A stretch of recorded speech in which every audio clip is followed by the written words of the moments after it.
مؤلف الكتب النافع من مشارق الأرض إلى مغربها وإلى أولياء البلدة وعلماء إصلاحها ومن أمر هذا العباد سابقا ولاحقا وإلى أرواح والدينا ومشايخنا ومن أحسن علينا من جميع المسلمين والمسلمات والمؤمنين والمؤمنات إن الله يغفر لهم ويرحمهم ويدخلهم الجنة ويرضى علينا وعلى المسلمين درجاتهم وأسرارهم وأنوارهم وعلومهم ونفحاتهم في الدين والدنيا والآخرة وإلى حضرة النبي محمد صلى الله عليه وسلم الفاتحة.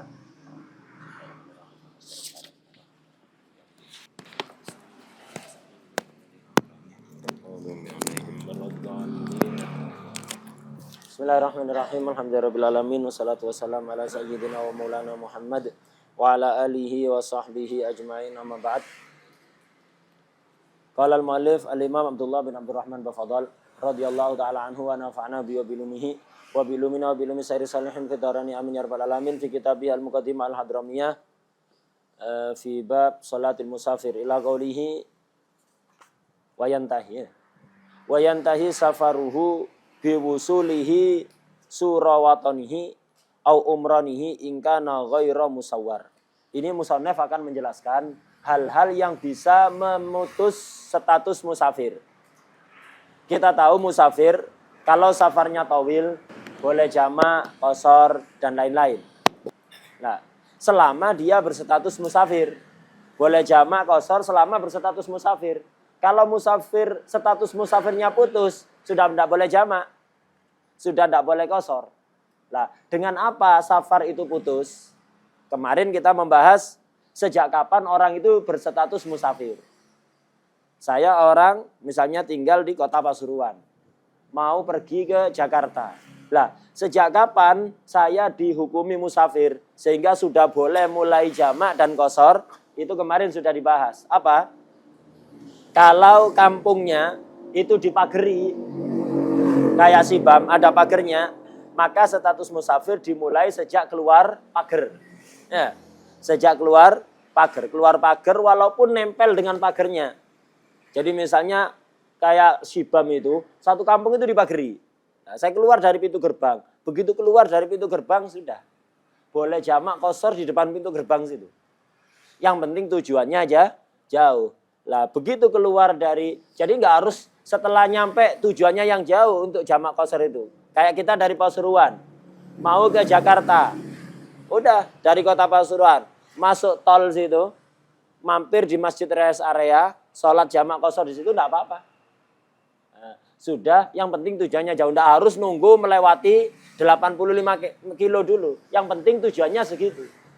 Ya, begitu keluar dari daerah cukup sudah. Jadi kalau kampung itu ada pagernya, maka permulaan safar dimulai dari keluar pager. Kalau tidak ada pagernya, maka setelah meninggalkan bangunan-bangunan yang ada di kampung tersebut. Kalau di perkotaan lama, kayak tinggal di kota Pasuruan ini, lama setelah meninggalkan bangunan-bangunan, udah masuk area persawahan atau hutan atau tanah yang kosong yang nggak ada bangunannya, itu baru. Tapi kalau ke Dung Pengaron ya cepet. Itu ya. Kalau Dung Pengaron kan tidak ada pagernya kan ya. Itu, tidak ada pagernya. Udah jalan walaupun masih belum melewati batas desa Kedung Pengaron, tapi sudah nggak ada rumah-rumah, sudah hutan-hutan itu ya. Maka sudah boleh jamak qasar. Jadi kalau ada pagernya setelah keluar pager, kalau tidak ada pagernya setelah melewati bangunan-bangunan yang ada di kampung tersebut. Masuk ke persawahan, perhutanan dan seterusnya. Wah, ya. Dan kemarin dijelaskan, kalau laut, maka kampung pesisir, kayak daerah sini nih, kampung pesisir. Maka permulaan safar sejak kapan? Kalau safarnya pakai laut, maka setelah naik ke kapal, dan kapalnya sudah mulai jalan, asal jalannya ke arah sana. Nah, kalau jalannya ke arah barat atau ke timur, ini kan di pinggir laut kan ya, masih di area perkampungan, dekat dengan perkampungannya. Itu belum melewati. Kalau ke arah utara sana, pokok jalan sedikit sudah sudah dianggap musafir. Lah itu permulaan safar. Berakhirnya safar apa? Ini diterangkan sekarang. Wa yantahi safaruhu biwusulihi surawatanihi. Safarnya dia itu berakhir, status musafirnya habis dengan sampai ke pager daerahnya. Kalau daerah yang dipageri. Jadi kalau kampung yang dipagari, keluar pagar berstatus musafir, perjalanan, selama perjalanan berstatus musafir, balik, nyampe pagar, walaupun belum masuk, di tengah-tengah pintu gerbang itu, ngobrol sama satpamnya, belum masuk ke kampungnya di pintu gerbang, habis sudah. Habis status musafirnya. Tidak boleh jamak sudah nyampe situ. Tidak boleh qashar. Sebelum itu mampir. Waduh eman ini anak masih ada kesempatan jamak qashar. Udah nyampe depan pagar. Ya jangan masuk dulu. Jangan ke pagar dulu. Sholat di pinggir pagar situ ya. Di luarnya pagar itu sholat jamak qashar. Habis itu masuk. Kalau udah terlanjur nyampe pagar sudah tidak boleh sudah. Wadah ya. Nah, begitu. Jadi status safar berakhir kalau kampung ada pagarnya, kalau udah nyampe pagar. Status musafir dimulai dengan keluar pagar, berakhir kalau udah nyampe pagar lagi ya. Nah, nyampe pagar lagi sudah habis. Au umronihi ingkana ghairu musawar. Kalau kampungnya nggak ada pagarnya ya tadi itu nyampe area bangunan-bangunan. Kayak Dong Pengaron tadi. Itu kan kampungnya gede tapi rumahnya enggak banyak. Ya, rumahnya enggak banyak. Jadi beberapa rumah begitu. Nah, antum tadi mulai safar dimulai sejak kapan? Setelah meninggalkan bangunan walaupun belum keluar dari batas desa. Kapan habis? Ya kalau sudah nyampe bangunan-bangunan itu. Nyampe batas desa, tapi belum ada bangunan. Hutan-hutan, ya, sawah-sawah, belum ada bangunan. Belum habis safarnya. Jadi walaupun udah nyampe kampungnya antum di Dong Pengaron, sholat ada di situ. Oh mampir di Masjid Dong Pengaron, bangunan masjidnya habis safar inti. Jadi nyampe batas desa belum ada masjid, belum ada musola, belum ada bangunan, si sawah-sawah, enggak apa-apa, sholat di sawah gitu ya. Itu mampir ada di situ, sholat jamak qashar dulu enggak apa-apa. Kalau udah nyampe kawasan yang ada bangunan-bangunannya, sudah habis jatah qasharnya. Wadah ya? Nah, begitu. Intinya safar itu berakhir ketika antum sampai kawasan yang harus dilewati ketika permulaan safar. Kemarin kan ketika permulaan safar, kalau di pagri harus melewati pagar. Kalau nggak ada pagarnya, melewati bangunan. Kapan berakhirnya? Ya kalau udah nyampe situ lagi. Nyampe pagar, nyampe bangunan-bangunan, habis. Wadah, itu intinya. Au umronihi ingkana ghairu musawar. Jadi sampai ke bangunan-bangunan daerahnya ingkana ghairu musawar. Jika kampungnya tidak dipagari, musawar. Ada musawar, ada ghairu musawar. Musawar dipagari, ghairu musawar tidak dipagari. Kemudian yang bisa menghabiskan status safar juga nomor 2. Wa biniyatir ruju' ila watonihi. Niat balik ke kampung halaman. Ada waton. Waton itu tempat tinggal tetap, kampung halamannya. Antum di sini bukan waton, tapi mahallul iqamah. Jadi ada mahallul iqamah, ada waton. Kalau waton itu memang tempat tinggal tetap. Antum tidak pergi dari situ kecuali ada keperluan. Memang selamanya niatnya kepingin di situ. Kalau iqamah itu tempat tinggal sementara karena kerja, karena mondok, karena misalnya ada urusan. Nanti kalau selesai ya balik ke kampung halaman. Ini namanya mahallul iqamah. Kayak antum ribat ini mahallul iqamah, bukan waton. Watonnya antum ya daerahnya antum masing-masing ya. Nah itu. Nah, safar itu juga akan habis dengan niat kembali ke waton. Niat kembali ke tempat tinggal tetapnya dia. Niat balik. Tapi dengan catatan, dohirnya matan kayak pokok ada niat balik, ya sudah habis. Semua orang safar ada niat balik. Iya Banda? Antum safar, haji, ada niat balik apa enggak? Hah? Ada niat balik. Safar ziarah, safar umroh, safar misalnya ke Jakarta ada urusan tertentu. Mesti ada niat balik. Loh, niat balik putus safarnya. Loh, semua orang ada niat balik ya. Nah, makanya perlu dikojiti. Matan tok menimbulkan salah paham nanti. Kojitnya apa? Di sarahnya itu. Wabinati rujuk wabit taradud fihi. Pertama syaratnya mim mustaqilin. Orang yang mandiri. Artinya orang yang kehendaknya di tangannya dia. Beda kalau istri yang ikut suami. Istri sama suami tidak punya kehendak. Karena dia wajib taat suami. Budak sama sayyid. Ini bukan mustakil ini. Tabe namanya ya. Ini mustakil. Artinya orang yang tidak wajib taat kepada orang lain. Beda kalau kayak istri kepada apa? Kepada suami. Budak kepada sayyid. Pertama mustakil. Kait kedua makis. Ketika niat itu dia dalam keadaan diem, tidak dalam keadaan perjalanan. Kalau naik mobil, mobilnya jalan, niat balik percuma. Tidak memutuskan safar. Dalam keadaan dia berhenti di rest area, atau di hotel, atau mampir ke pom. Dalam keadaan berhenti, tidak berjalan.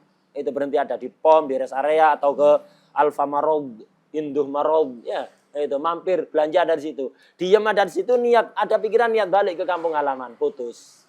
Dengan catatan lagi nomor 3. Itu qabla wusulihi masafata qasrin, sebelum melewati perjalanan kosor, sebelum melewati 85 kilo. Jadi surahnya kayak begini. Ada orang dari kota Pasuruan mau menuju Jakarta, perjalanan pakai mobil atau pakai pesawat terserah wis, mau menuju Jakarta. Lah, nyampe di bandara Surabaya, dari kota Pasuruan ke bandara Surabaya belum 85 kilo, belum mencapai masafatul qasr. Paling sekitar 70 kiloan itu ke bandara itu, dari kota Pasuruannya. Jadi dari kota Pasuruan mau ke Jakarta, nyampe di bandara, ketinggalan pesawat. Nah, waktu itu dia sedang duduk diem, walaupun tidak harus duduk, berdiri misalnya ada di bandara. Intinya tidak sedang melakukan perjalanan. Ada di bandara, ketinggalan pesawat. Langsung ada pikiran, balik pulang. Balik ke kampung halamannya. Ada niat balik ke kampung halaman balik. Langsung seketika itu putus safarnya sudah. Maka antum di bandara itu tidak boleh jamak, tidak boleh qasar.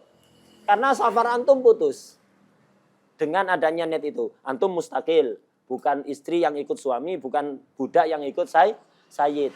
Kemudian dalam keadaan diam, tidak sedang melakukan perjalanan. Kemudian ketiga, sebelum mencapai masafatul qasri. Dengan niat balik langsung putus. Jadi antum di bandara mau jamak, tidak boleh. Alaf. Tidak boleh. Paham ya? Putus. Safarnya antum putus di situ. Tidak boleh. Loh, anak kan tujuannya tadi ke Jakarta. Iya. Ente dalam keadaan mustakil, makis, dan qabla wusuli masafatil qasri, ada niat rujuk ilal waton ke kampung halamannya, putus safarnya. Jadi di bandara tidak boleh melakukan jamak qasar, balik ke Pasuruan juga tidak boleh melakukan jamak qasar karena Surabaya Pasuruan tidak nyampe masafatul qasri. Kecuali kalau jamak ngikuti pendapat yang lemah yang mengatakan tidak harus perjalanan jauh, di perjalanan nanti mampir jamak tidak apa-apa, tapi qasar tidak boleh. Wadah ya. Lah, beda kalau seorang istri ikut suami. Ketinggalan pesawat di bandara, suaminya enggak ngomong apa-apa. Istrinya ada niat, saya mau niat balik wis pulang aja. Ngapain udah? Pesawat ketinggalan. Suaminya belum ngambil keputusannya. Percuma, niatnya istri ini enggak ngefek, tidak bisa memutuskan status safar. Kenapa? Dia tabe apa katanya suami. Beda kalau suaminya yang niat kayak gitu langsung putus. Safarnya langsung putus. Walaupun setelah niat kayak gitu, ternyata ada orang yang nawari. Loh kenapa? Kok mau balik? Iya tiketnya hangus. Tak belikan tiket lagi. Ini ada sebentar lagi, setengah jam lagi. Itu. Tak kasih. Itu. Dikasih. Berangkat. Udah. Safar antum udah putus tadi. Di bandara ini nggak boleh jamak qasar antum. Putus. Gara-gara niat balik ke waton tadi. Kalau kemudian muncul niat baru untuk safar lagi, ya safar jadid. Maka ketika di bandara antum belum safar semestian. Nanti naik pesawat udah berjalan baru safar baru. Wadah ya. Jadi dengan begitu putus. Ini pertama.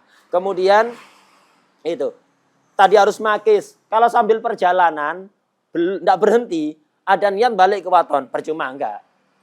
Contoh begini. Ada orang sidik mobil. Ya kayak tadi kasusnya. Mau ke Jakarta, dari Pasuruan naik mobil OTW bandara. Udah hampir deket ke bandara udah. Kurang 10 menit lagi nyampe bandara. Ternyata ketinggalan pesawatnya gara-gara macet. Ketinggalan pesawat. Dalam keadaan mobil masih jalan ke bandara, kan enggak bisa langsung balik kan tol. Mau diangkat mobilnya. Kan harus lewat pintu keluar yang yang sudah ditentukan. Dalam keadaan masih mobil berjalan itu dalam hati ada niatan, balik ke Pasuruan. Balik pulang lagi ke rumah. Percuma niatnya tidak memutus safar. Walaupun ada niat balik ke Pasuruan. Kenapa? Ketika niat sambil jalan harus makis. Maka walaupun memang dia sudah mantap akan balik ke Pasuruan dalam mobil, Kemudian setelah niat kayak gitu, iya sebelum balik Hasan sholat dulu. Mampir ke masjid. Ya, di rest area mampir ke masjid. Antum boleh jamak qashar.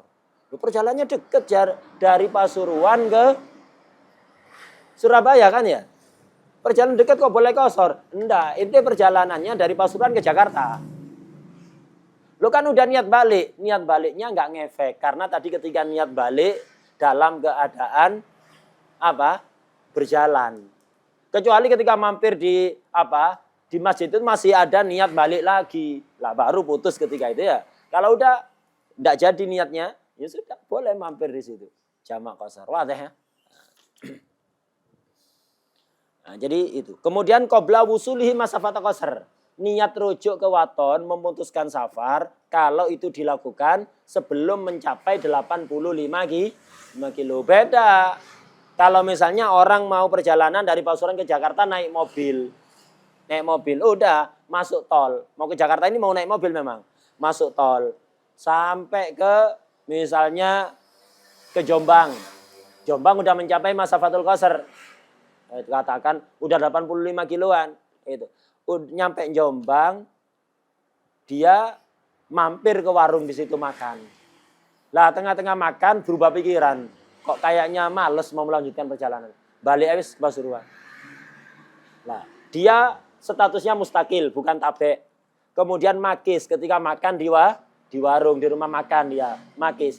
Tapi niat balik ke Pasuruan setelah mencapai masafatul qashri udah nyampe Jombang. Tetap boleh jamak qashar dia. Di Jombang itu boleh niat jamak qashar, kemudian perjalanan balik boleh jamak qashar. Sampai kapan? Sampai nyampe ke Pasuruan. Wadah. Jelas ya? Itu qaidnya. Berapa qaidnya? Mateni 3. Itu. Tidak ada qaidnya. Ini kalau antum tidak diambil qaidnya, niat rujuk ila watonihi memutuskan safar ini. Ngotot ya kadang-kadang ya. Lihat matan tonda, dilihat sarahnya. Rujuk ilal waton, niatur rujuk ilal waton, niat rujuk ilal waton itu memutuskan safar jika min mustaqil makis qabla wusulihi masafatal qashri. 3 itu qaidnya. Wadah. Kemudian yang ketiga yang bisa memutuskan safar wabi wusuli maudhi'in nawal iqamata fihi mutlaqan. Ketika sampai ke suatu tempat itu dan dia niat mukim ada di situ. Niat mukim mutlaqan artinya mutlaqan tidak menentukan waktu. Atau au arba'ata ayyamin sahihah atau 4 hari utuh. Artinya 4 hari utuh itu 4 hari full tanpa menghitung hari kedatangan dan hari kepulangan. Ghaira yaumayid dukhul wal khuruj. Jadi antum ketika safar dari Pasuruan ke Jakarta. Nyampe Jakarta ini apakah boleh jamak qashar? Kalau antum tidak ada niat mukim di Jakarta, tidak ada tujuan untuk iqamah di Jakarta, boleh jamak qashar di Jakarta. Tapi kalau ada niat mukim gitu aja, wis saya kok betah di sini, saya mau mukim di sini aja wis, nyari kerjaan di sini. Tidak nentukan berapa lama mukim, tidak. Pokok niat mukim ada di Jakarta, mau nyari pekerjaan di sini. Tidak nentukan waktu, langsung begitu niat iqamah itu hilang safarnya tuh, tidak boleh jamak qashar sudah. Atau niat mukim 4 hari full. Arba'ata ayyamin sahihah, 4 hari full. Artinya 4 hari full ini tidak menghitung hari kedatangan dan juga hari kepulangan. Misal, contoh nyampe Jakarta hari Rebu. Kayak hari ini hari Rebu. Jadi dari Pasuruan ke Jakarta, nyampe ke Jakarta hari Rebu. Rebu, Kamis, Jumat, Sabtu, Ahad, Senin. Dia nyampe Jakarta, ditanyai, mau nginep sampai kapan di sini? Dia ngomong, nginep sampai Senin. Sejak saat itu, tidak boleh jamak qashar sudah. Tidak usah nunggu Senin, tidak usah nunggu lewat 4 hari. Pokok, begitu antum nyampe Jakarta, ditanyai nginep sampai kapan? Atau nggak ada yang nanyai, dalam hati antum niat. Saya mau nginep di sini sampai Senin. Nanti Senin pulang. Datangnya Rebu, Senin pulang. Udah, sejak niat itu, sudah tidak boleh qashar. Tidak boleh jamak. Karena safarnya antum putus. Walaupun di Jakarta, bukan musafir, tapi mukim. Kenapa? Niat mukim 4 hari. 4 hari full. Tanpa menghitung hari kedatangan dan hari kepulangan. Kedatangan apa tadi? Rebu. Tidak dihitung Rebu. Pulang apa? Senin. Senin tidak dihitung. Berarti sisa Kamis, Jumat, Sabtu, Ahad loh, 4 hari full. Itu tidak boleh jamak qashar. Beda kalau antum nyampe di Jakarta Rebo, kemudian ada niat mau nginep sampai Ahad, nanti Ahad pulang. Boleh jamak qashar selama di Jakarta. Kenapa? Karena kalau antum nyampe Rebo pulang Ahad, berarti mukimnya hanya Kamis, Jumat, Sabtu 3 hari. Tidak apa-apa. Jadi niat mukim yang bisa memutuskan safar, kalau niat mukim tanpa ditentukan waktunya berapa, atau apa? Niat mukim 4 hari full, tanpa menghitung hari kedatangan dan hari kepulangan. Jelas ya? Au arba'at ayyam sahita. Au li hajatin la tanqadhi illa bil muddatil madhkurah. Muddah madhkurah yang 4 ayam sahihah tadi itu. Atau antum niat mukim di Jakarta untuk suatu keperluan. Niat mukim tanpa ditentukan waktu, memutuskan safar. Niat mukim 4 hari full. Ghaira yaumayid dukhul wal khuruj, memutuskan safar. Atau niat mukim di Jakarta, harinya nggak jelas. Berapa hari. Tapi dia mau ngurusi sebuah keperluan yang keperluan ini la tangqadhi illa bil muddah madhkurah, tidak akan selesai kecuali 4 hari lebih. Tidak akan selesai keperluannya kecuali 4 hari atau lebih. Contoh, mau ke Jakarta, itu nyampe Jakarta niat mukim. Nah, berapa hari? Tidak jelas. Pokok saya di sini ada urusan. Yang urusan ini tidak akan selesai kecuali 5 hari selesai. Terus saya niat mukim berapa hari? Tidak tahu, Anda tidak tahu niat mukim mukimnya berapa hari. Yang penting sampai urusan beres. Urusan beres nanti pulang. Berapa hari beresnya? 4 hari. Iya, paling cepat 4 hari atau lebih malah. Nah, maka sejak niat mukim itu sudah tidak boleh jamak qashar. Wah deh. Jadi kalau ada niat iqamah mutlakon tanpa menentukan batas waktu, memutus safar. Atau 4 hari full memutuskan safar. Atau niat mukim untuk menyelesaikan hajat yang tidak akan selesai kecuali 4 hari ke atas. Ini juga putus. Begitu niat mukim. Kalau nggak ada niat mukim, nyampe Jakarta. Itu, nyampe Jakarta, kapan pulang? Nggak tahu, mungkin besok. Besok mungkin, atau 2 hari lagi. Nggak apa-apa, selama sehari, 2 hari, 3 hari, niat nginep 2 hari, 3 hari. Nggak apa-apa, selama di sana boleh jamak dan qashar. Wah deh ya. Boleh jamak dan qashar, selama ada di sana. Atau nggak ada niat mukim ada di situ. Cuman pulang ini ya nanti capek istirahat dulu. Mungkin nginep sehari, dapat sehari, nginep lagi sehari lagi. Dapat sehari, nginep lagi sehari lagi, nambah lagi. Maka boleh jamak qashar terus. Sampai apa? Sampai lewat 4 hari sudah tidak boleh wis. Kalau udah lewat 4 hari tidak boleh jamak qashar. 4 hari tanpa ngitung hari kedatangan dan hari kepulangan. Jadi kalau ada niat iqamah dengan salah satu 3 model tadi itu, niat iqamah mutlaqah atau arba'at ayyam shahihah atau li hajatin la tanqadi fil muddatil madhkurah illa bil muddatil madhkurah, dengan niat iqamah langsung safarnya putus. Kalau nggak ada niat iqamah, selama ada di Jakarta boleh jamak qashar. Sampai kapan? Sampai 4 hari. Nggak sampai 4 hari, 4 hari kurang sedikit ya. Sampai kurang dari 4 hari boleh itu. Kalau udah lewat 4 hari, diemnya saja, bukan hari kedatangan dan pulangan, sudah tidak boleh jamak qashar. Wadah ya? Anak nyampe Jakarta. Niat nginep berapa hari? Tidak tahu, paling besok pulang. Datangnya Rebu. Selama Rebu ini anak boleh jamak qashar. Tidak ada niat mungkin. Udah, Rebu gak dihitung. Paling besok pulang. Kemis, males. Besok aja Jumat pulang. Selama Kemis ini anak boleh jamak qashar. Rebu jelas boleh. Kemis boleh. Jumat, oh iya kok Jumat tidak bagus safar Jumat ini. Asal besok Sabtu. Besok aja pulang. Maka Jumat ini boleh qashar. Ya, boleh qashar. Kemudian Sabtu, Jumat, Sabtu, Kemis, Jumat boleh. Ini Rebu tidak dihitung. Rebu tidak dihitung. Jumat, Kemis boleh qashar. Jumat boleh qashar. Terus Sabtu pagi, Ahsan besok Ahad.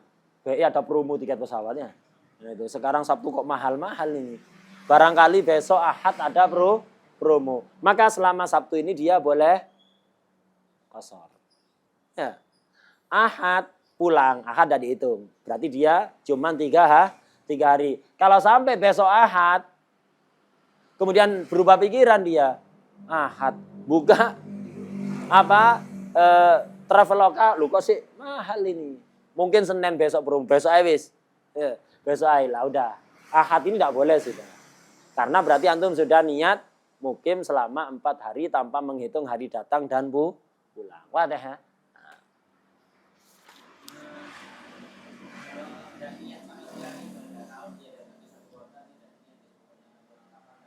Sampai itu enggak, kurang dari 4 hari.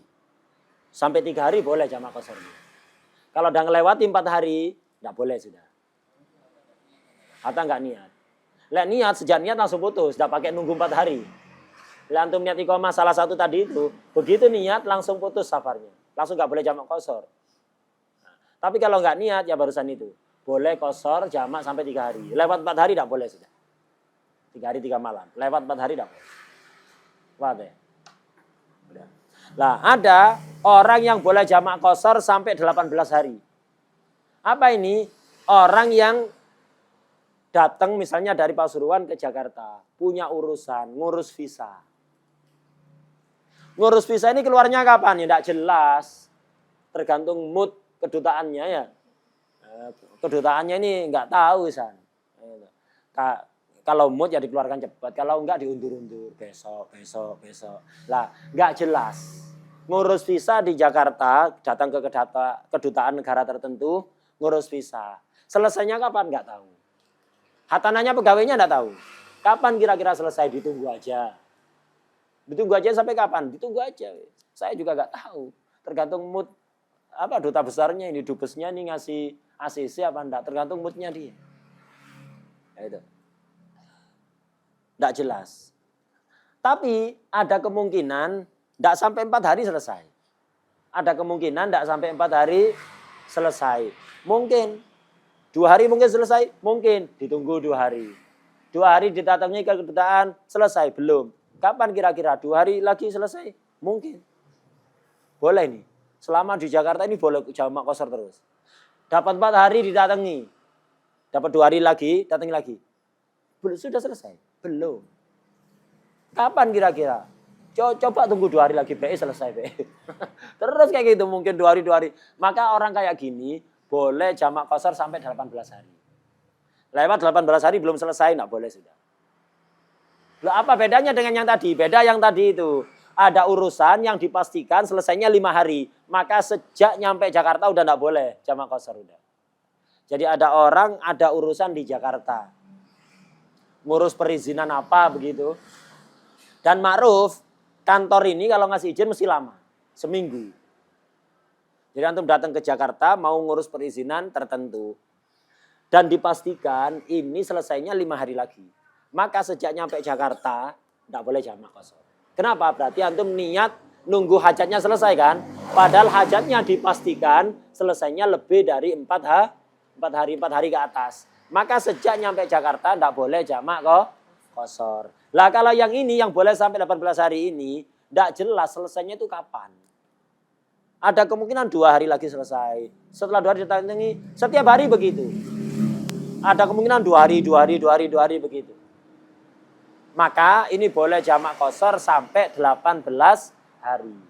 Berbeda ketika yakin sejak awal tidak akan selesai kecuali di atas 4 hari. Kalau sejak awal yakin tidak akan selesai kecuali 4 hari ke atas, sejak awal tidak boleh jamak qashar. Karena status safarnya putus. Tapi kalau setiap saatnya ada kemungkinan 2 hari, sehari, 2 hari, setiap saatnya boleh sampai 18 hari. Dalilnya karena itu yang dilakukan oleh Rasulullah SAW bersama para sahabat ketika iqamah ada di Makkah setelah Fathu Makkah. Setelah Fathu Makkah, Rasulullah SAW masuk Makkah, menaklukkan kota Makkah. Orang Makkah rata-rata masuk Islam dan tidak terjadi perang kecuali antara Sayyidina Khalid bin Walid dan beberapa premannya Makkah. waktu itu. Habis itu bisa dikuasai. Lah orang-orang Hawazin, orang-orang daerah Taif itu apa? Ngumpulkan pasukan sebanyak-banyaknya 30.000 lebih. 30.000 pasukan untuk menyerang Rasulullah SAW yang ada di Makkah. Lah Rasulullah nunggu-nunggu. Mau menyerang mereka ini, persiapan nyerang mereka ini nunggu-nunggu. Sampai kapan ini? Nggak tahu, mungkin besok, mungkin 2 hari, nggak tahu. Lah beliau ternyata sampai 18 hari di situ. Dalam riwayat, sampai 18 hari di situ jamak qashar ada di Makkah. Padahal kampung halamannya kan di Madinah, sudah pindah. Lah di Mekah, musafir kan dari Madinah ke Makkah. Beliau sama sahabat jamak qashar 18 hari ada di situ. Selama 18 hari. Wa fi riwayat 20 hari. Nah, tapi yang diambil oleh Mazhab Syafi'i yang 18 hari. Yang 20 hari ditakwil. 20 hari itu maksudnya ngitung hari kedatangan dan kepulangan. Kedatangan dan kepulangan tambah 2 kan berarti 2. Jadi mukimnya saja 18 hari. Yang pertama hari kedatangan, yang kedua hari kepulangan, total 20 hari. Nah, itu Bu. Lah dari hadis ini, dari kejadian ini akhirnya Rasulullah itu waktu itu sampai kapan perang ini akan usai? Tidak mesti, mungkin cepat, mungkin lambat, tidak tahu. Dan beliau selama itu jamak dan qashar. Akhirnya oleh ulama disimpulkan, pokok kalau ada orang safar jauh, kemudian di tempat safarnya itu mukim sampai urusannya selesai. Kapan selesainya nggak tahu, nggak bisa dipastikan. Maka ketika seperti itu, boleh jamak qashar sampai 18 hari. Asal nggak ada keyakinan sejak awal akan selesainya molor. Ya. Setiap hari ada kemungkinan selesai. Ternyata molor, nah maka boleh sampai 18 hari. Kalau sudah lewat 18 hari, belum selesai juga, nggak boleh sudah jamak qashar. Wah deh, nah, ini penting ini. Mengetahui kapan antum mulai berstatus musafir, kapan habis status musafir itu. Antum tidak boleh jamak qashar kecuali sudah berstatus musafir. Gitu. Kalau masih belum, tidak boleh. Atau sudah habis, tidak boleh. Kalau masih status musafirnya masih aktif. Kalau sudah nggak aktif, belum aktif atau sudah tidak aktif, maka tidak diperbolehkan jamak dan qashar. Visual sampai di sini ada pertanyaan. Ya, ada urusan yang selesainya itu mungkin besok, mungkin setiap hari mungkin besok selesai. Tidak bisa dipastikan 4 hari ke atas. Mungkin sehari selesai. Ditunggu besok, tidak selesai. Mungkin besok selesai terus kayak gitu sampai 18 hari. Khusus itu. Kalau nggak ada keperluan ya tidak boleh. Ya itu kan keperluan juga. Nah, keperluan juga. Hah? Ya itu tadi. Jadi itu kan hajat juga itu. Hajat juga tidak ada masalah. Yang penting tidak bisa dipastikan, waduh ini hari libur panjang ini, dipastikan sampai 5 hari tidak bakalan turun tiket. Anak nunggu murah ya tidak bisa. Itu langsung begitu nyampe di tempat di Jakarta itu antum sudah tidak boleh jamak qashar. Karena dipastikan 4 hari ke atas. Beda kalau mungkin besok turun. Besoknya tidak turun. Mungkin besok turun terus, mungkin besok gitu. Setiap hari ada kemungkinan. Paham ya? Nah, yang lain, fadhal.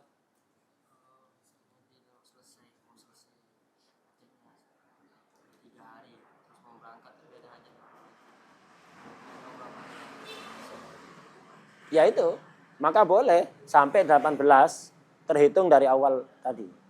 Terhitung dari awal, bukan terhitung dari sekarang. Fadhol.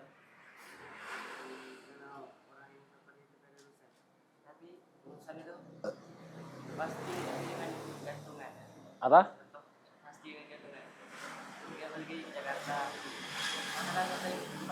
Ngomongnya apa? Antum pelan-pelan ya, antum pelan-pelan. Jadi disesuaikan. Tidak terbiasa dengan logatnya antum ya. Pelan-pelan. Ke Jakarta. Ada urusan. Urusan Itu selesai 4 hari. Tapi kalau kerjanya kerja, kalau nggak kerja, nggak tahu kapan selesai. Lama mungkin. Jangan boleh.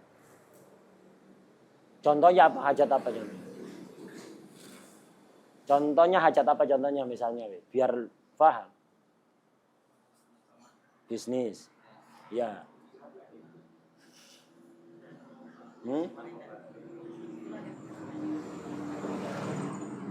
Ada hajat bisnis di Jakarta, dari Pasuruan ke Jakarta ada bisnis. Dipastikan selesainya kapan? 4 hari. Kalau kerjanya Richard lagi hebat yang kerjaan dulu kalau tak lambat juga. Kalau lambat 4 hari baru selesai. Nah, kalau cepat 4 hari selesai. 4 hari sudah nggak boleh ya. Ya, tapi kalau Kalau lambat jadi 3 hari. Nggak mungkin ya. Tambah lama lagi kalau lambat. Makanya Anda bingung. Jadi kalau kerjanya cepat 4 hari selesai. Kalau lambat tak sampai 4 hari. Ya.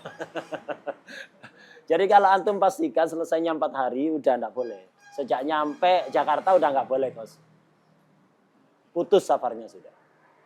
Nanti di perjalanan pulang dari Jakarta ke Pasuruan kan jauh. Boleh selama perjalanan. Jamak kosor. Selama di Jakarta nggak boleh. Paham ya?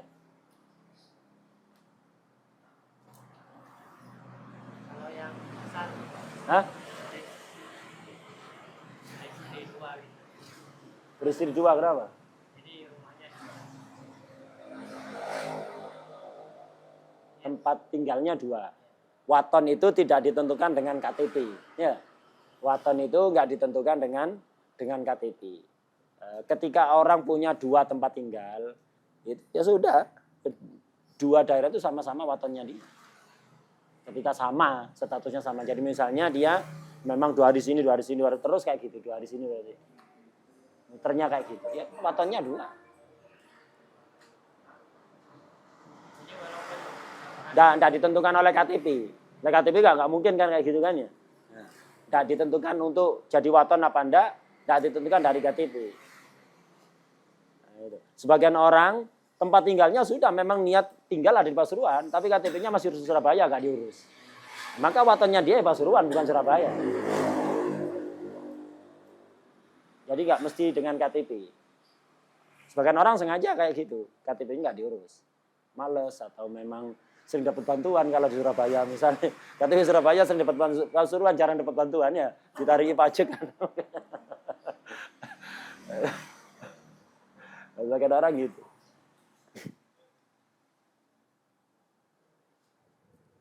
Betul. yang 18 hari itu besok hajat.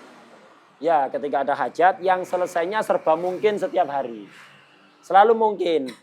Jadi mungkin sehari, mungkin 2 hari kayak gitu. Terus kayak gitu. Molor.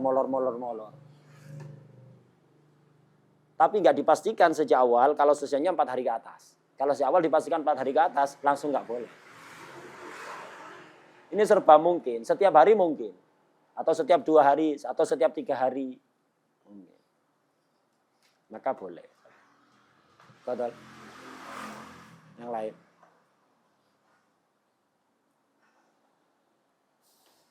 Nah, ini tentang safar. Untuk syarat-syarat qashar, ini oleh musonef dipisah. Di sini sebutkan syaratnya qashar, mulai suruh haim, terus ganti fasal. Padahal ini masih pembahasan syarat qashar. Jadi syaratnya qashar itu ada 8. Kalau yang di Busrul Karim ini disebutkan ada 8. Ya disebutkan di matan Muqaddimah Hadramiyah, tapi ya gaya kitab salaf, tidak terlalu mengikuti formalitas. Orang ulama salaf itu begitu.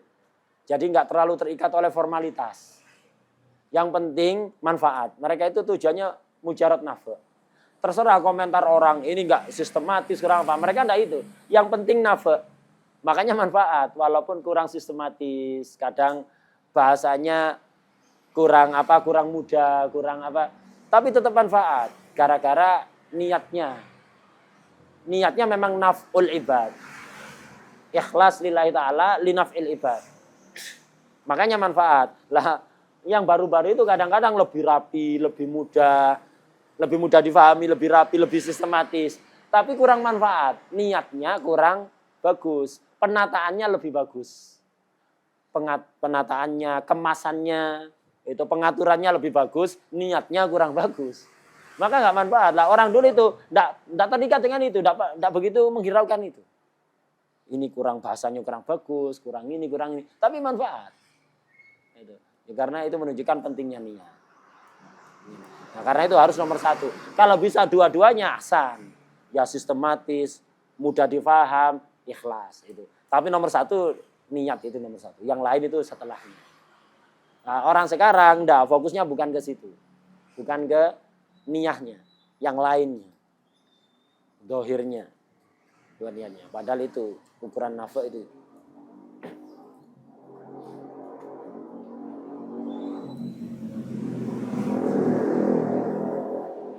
Fadal. Soal akhir. Untuk urusan yang memutus safar ini cukup tak terangkan yang ada di matan Muqaddimah Hadramiyah. Kalau ingin detail baca di Hasya Kurdi punya kesimpulan. Syekh Muhammad Sulaiman Al-Kurdi itu punya kesimpulan hal-hal yang memutuskan safar. Ada 5, setiap 5 cabangnya 2. Jadi totalnya 10. Jadi ada 10 hal yang bisa memutuskan safar. 5. Setiap 5 bercabang 2. Ada di Hawashi Madaniyah Kurdi atau yang Hasya Kubro. Atau kalau tidak ada kitabnya bisa dilihat ada di I'anatul Thalibin. Ada juga di Tarseh insya Allah dinukil juga. Di Tarseh, di I'anatul Thalibin. Di beberapa kitab dinukil. Nah, jadi kesimpulan hal-hal yang memutuskan safar. Itu dibaca bagi yang punya himmah lebih. Dibaca kayak gitu. Nanti ditulis. Ada 5. Ada yang kurang jelas, kurang paham, tanyakan. Sami tak? Rashid, sami tak? Miftah, sami? Semua juga ya. Itu. Yang punya himmah untuk memperluas. Nah ini di Muqaddimah ya ini. Yang disebutkan sebagian ini. Yang detailnya, komplitnya ada di Hasya Kurdi, dinukil di I'anatul Thalibin ada. Ada kan di ribat I'anah yang punya I'anatul Thalibin. Ada yang punya? I'anatul Thalibin ada? Ada. Itu nanti dilihat. Itu ada 5 itu. Nah, nanti dilihat nanti. Ada yang kurang paham ditanyakan. Gitu. Jadi jangan hanya mengandalkan keterangan dari guru. Keterangan dari guru perhatikan, dicatat, tidak paham nanya. Kemudian juga ada upaya pengembangan dari antum. Hanya dengarkan dari guru, tidak ada upaya pengembangan diri, itu lambat jalannya. Atau hanya baca sendiri toh, tidak mau daras ke guru. Itu juga tidak bagus juga. Nanti banyak pemahaman-pemahaman yang aneh-aneh akhirnya. Dan tidak mau diluruskan. Repot. Waduh kitab ente salah paham. Bukan kitab bener. Pemahaman ente yang salah lah begitu. Jadi penggabungan 2, yang ahsan itu penggabungan 2. Jadi dari guru dan juga ada upaya mutola'ah, serius, pengembangan diri, tidak paham nanya begitu. Fadhal fi soal. Wallahu a'lam. Al-Fatihah. Bismillahirrahmanirrahim.